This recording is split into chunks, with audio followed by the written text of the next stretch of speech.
Queen Elizabeth's last diary entry confirms she stayed true to herself in her final days.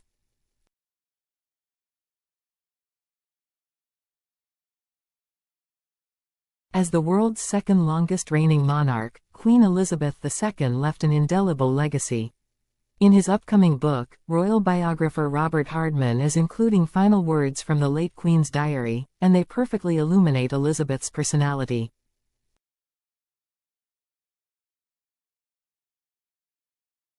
Her last entry was as factual and practical as ever, Hardman observes in Charles III, via The Telegraph.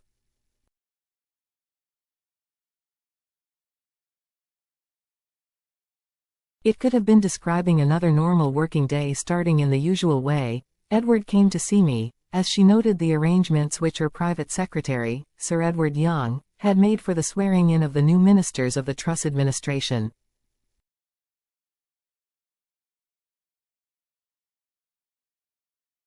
Even as her life was ending, Elizabeth upheld the same devotion to her role that characterized her entire 70-year reign. In this case, she was prepping for a ceremony known as Kissing Hands, in which she would formally recognize Liz Truss as the new Prime Minister.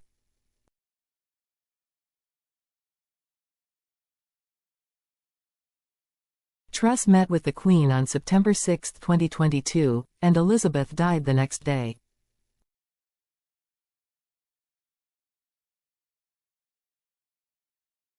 Elizabeth II was so laser-focused on her job as Queen that she almost put duty ahead of her personal wishes. She was reportedly concerned about the complications of dying in Scotland rather than England. However, in her final days, the royal family was against this attitude. Instead, they encouraged her to stay at Balmoral simply because she loved being there.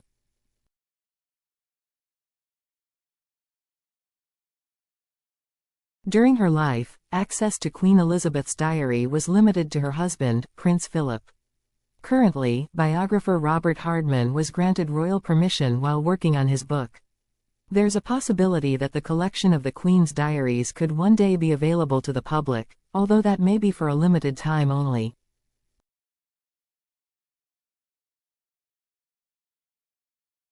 However, it's not likely that readers would find anything too juicy on her personal pages.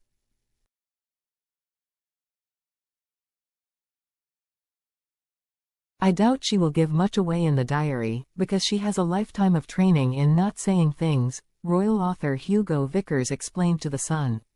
Elizabeth's diary was purportedly a reflection of the Queen's stoic demeanor and intended primarily for royal business purposes.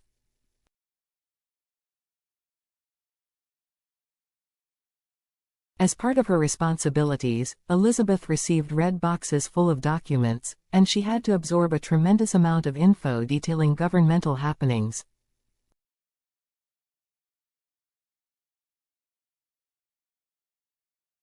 Even so, the Queen reportedly went to great lengths to keep her entries private by keeping her diary locked up when she wasn't using it.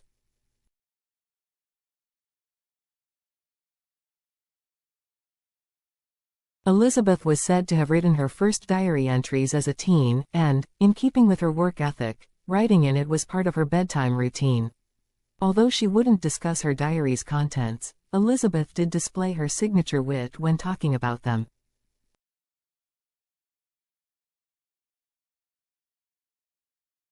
She was once asked by a visiting bishop, "Do you write it in your own hand?" And she riposted, "I can't really write it in anyone else's," Vickers informed The Sun.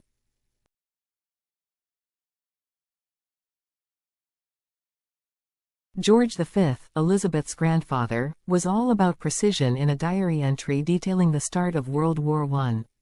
The king even talked about what time phone calls and meetings occurred, breaking things down into 15-minute intervals.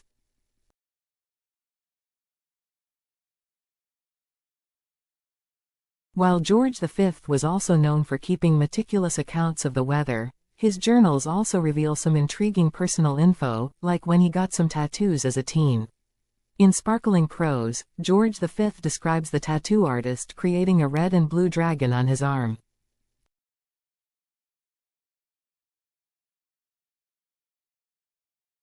While Elizabeth's diaries remain unreleased, a diary from one of the Queen's childhood friends, Alethea Fitzalan Howard, offered up lots of intriguing details. Howard discussed Elizabeth's teenage crush on Prince Philip and playing ice hockey with her.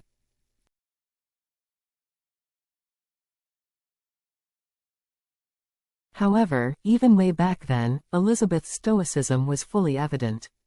"She's the most ungossipy person I know," Howard wrote via New York Post. "Placid and unemotional, she never desires what doesn't come her way."